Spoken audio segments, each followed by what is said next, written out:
Welcome to Embrace Yourself. My name is Kim, and today I'd like to demonstrate a fascia release for the shins using a tiger tail. Now, previously I went over how to use a foam roller to do shin splint release, but I know for some people it's difficult to get down on the floor. Not to mention if you have an acute case of shin splint, which again, it's our anterior tibialis muscle that is just fried. Sometimes it's so painful to be resting on that foam roller that we need to work our way in to start working through that trauma stored in the tissue. So let's get started. Now, I've included a link below for this. This is one of the tools that I absolutely love, especially to prep my fascia.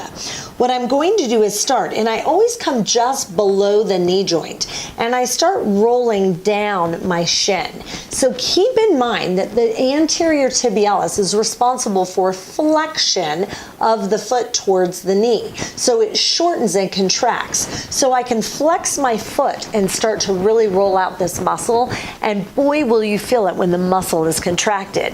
Then I can point my foot, point the toes, and I'm starting to lengthen and stretch out that muscle. Now that's the challenge, because we walk or we run or we're sitting, whatever we're doing, typically our feet are flat, so that muscle stays contracted most frequently.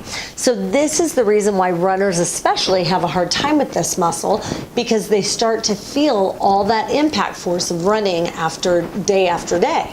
Now, in addition to the anterior tibialis, we have two muscles, the fibularis longus and brevis, that go down the sides of the leg.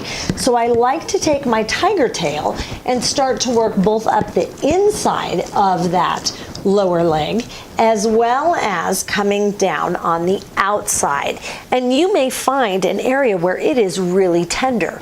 The reason that I like this tiger tail is I can work in, so I could start very gently just trying to release that fascial tissue, and then I can start to really dig in and really put a lot of muscle into that release. And oh my gosh, the more intense I go, definitely the more I feel. But again, I'm starting to release that trauma. So as I'm doing this, I'm focusing on my breath, and I'm thinking about letting go of whatever trauma is stored in that tissue.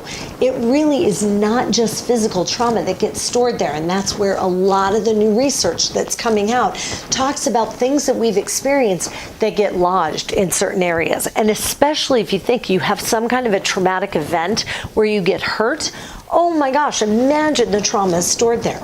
So this is your myofascial release. Now obviously, whatever I do to one leg, I want to do to the other. So once again, flexing the foot, I can roll it while it's contracted, I can stretch the foot and even rotate the foot side to side, and I work on both the inside of the lower leg, center, and then that outside.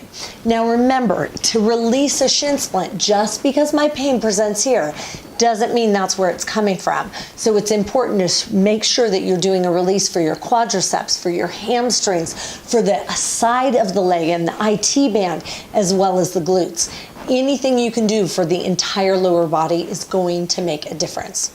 So I hope that helped today, and please be sure to click subscribe on the YouTube channel. While you're at it, ding the bell so you're notified of the upcoming videos, and I promise I'm going to do one more series of fascial releases for the shins using a few other tools that I think you will love.